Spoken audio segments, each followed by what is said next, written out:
నిన్న జరిగిన తెలంగాణ కేబినెట్ సమావేశంలో కీలక నిర్ణయాలు తీసుకున్నారు సీఎం. ఇంకా మరింత సమాచారం దీనికి సంబంధించి మా పొలిటికల్ బ్యూరో చీఫ్ రామ్ లైవ్లో అందిస్తారు. రామ్, చెప్పండి. ఇక సన్న బియ్యం, దొడ్డు బియ్యం గురించి చాలా కూలంకషంగా డిస్కస్ చేసినట్టుగా తెలుస్తోంది. అలాగే సివిల్ సప్లైస్తో కూడా ఒక నిర్ణయం తీసుకున్న ఒక ఆదేశం జారీ చేసే అవకాశం కూడా కనిపిస్తోంది. వివరాలు ఏంటి?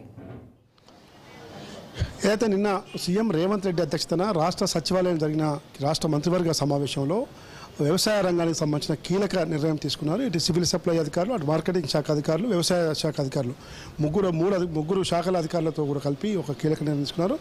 రాష్ట్రంలో రైతులు పండించే ధాన్యం కొనుగోలు విషయం, ధాన్యానికి పండించిన ధాన్యానికి పంట సాయం 500 రూపాయల బోనస్ విషయంలో సన్న వడ్లు పండించిన రైతులకు మాత్రమే ఈరోజు పంటకు బోనస్ ఇస్తామని చెప్పి రాష్ట్ర ప్రభుత్వం కీలక నిర్ణయం తీసుకుంది. దీంతో ఈ ప్రభుత్వం తీసుకున్న నిర్ణయం పైన ప్రధాన ప్రతిపక్షమైన బీఆర్ఎస్ మండిపడతా ఉంది. అటు హరీష్ రావు, కేటీఆర్ ఇద్దరు కూడా ట్విట్టర్ల ద్వారా తమ వాదనను వినిపిస్తున్నారు. ఎన్నికల మేనిఫెస్టోలో రైతులందరికీ పంట బోనస్ 500 రూపాయలు ఇస్తామని చెప్పింది. కానీ ఇప్పుడు కాంగ్రెస్ రైతులను మోసం చేసింది. కేవలం సన్నొడ్లు పండించిన రైతులకు మాత్రమే ఇస్తామని చెప్తా ఉంది. అయితే ప్రభుత్వం తీసుకున్న నిర్ణయం వల్ల మొత్తం రైతులకు పంట బోనస్ 500 రూపాయలు ఇవ్వాలంటే దాదాపు పంటకి 6,000 కోట్ల రూపాయలు అంచనా అవుతుందని అంచనా ఉంది.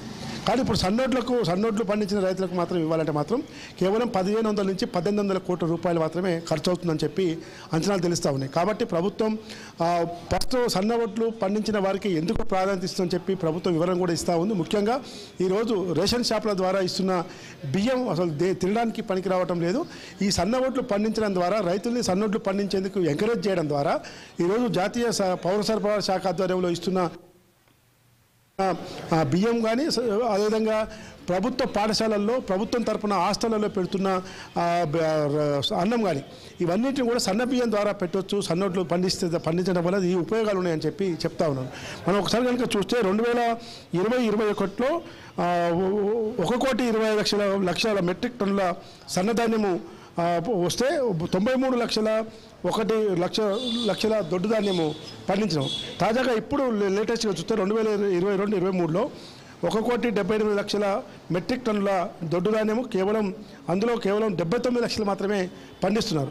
కానీ 23-24లో మాత్రం 1,74,00,000 దొడ్డు ధాన్యం పండిస్తే అది కాస్త 10 లక్షలు పెరిగింది. 86 లక్షలు నెలలో ఈ సన్న బియ్యం పండించే రైతుల సంఖ్య పెరుగుతుంది. కాబట్టి ఇంకా దాన్ని పెద్ద ఎత్తున మనం చేయాలి. రైతులు పండించిన సన్న బియ్యాన్ని ఇతర దేశాలకో ఇతర రాష్ట్రాలకో మనం సరఫరా చేయకుండా మన రాష్ట్రంలోనే వినియోగించుకునేందుకు వీలుగా ఈరోజు చర్యలు చేపట్టవచ్చు అని చెప్పి ప్రభుత్వం భావిస్తుంది. ముఖ్యంగా ఈ రేషన్ షాపుల ద్వారా ఇచ్చే బియ్యం సరఫరా విషయంలో చర్యలు, మంచి బియ్యం ఇవ్వచ్చు, సన్న బియ్యం. అదేవిధంగా ముఖ్యంగా పాఠశాల విద్యార్థులకు ఏదైతే మధ్యాహ్నం భోజనం పథకం కింద భోజనం పెడుతున్నామో ఆ బియ్యం, ఆ అన్నానికి కూడా సన్న బియ్యం ద్వారా పెట్టవచ్చు అని చెప్పి ప్రభుత్వం చెప్తుంది. కానీ బీఆర్ఎస్ పార్టీ మాత్రం దీన్ని రాజకీయంగా ఖచ్చితంగా ఎన్నికల మేనిఫెస్టోలో మీరు రైతులకు ఇచ్చిన మాట మీద నిలబడాలి. ఖచ్చితంగా అన్ని రకాల వడ్లు పండించిన వాళ్ళకి రైతు బోనస్ ఇవ్వాల్సిందే. కేవలం సన్నొడ్లు పండించడం ఒకే పంట పండిస్తారు. కాబట్టి ప్రభుత్వం ఒక పంట పండించిన సన్నొడ్లు పండించిన రైతులకు మాత్రమే ఈరోజు బోనస్ ఇచ్చేందుకు ప్లాన్ చేస్తూ ఉంది. కాబట్టి దీని మీద ఎట్టి పరిస్థితుల్లో కూడా రైతుల పక్షాన మేము పోరాడతాము.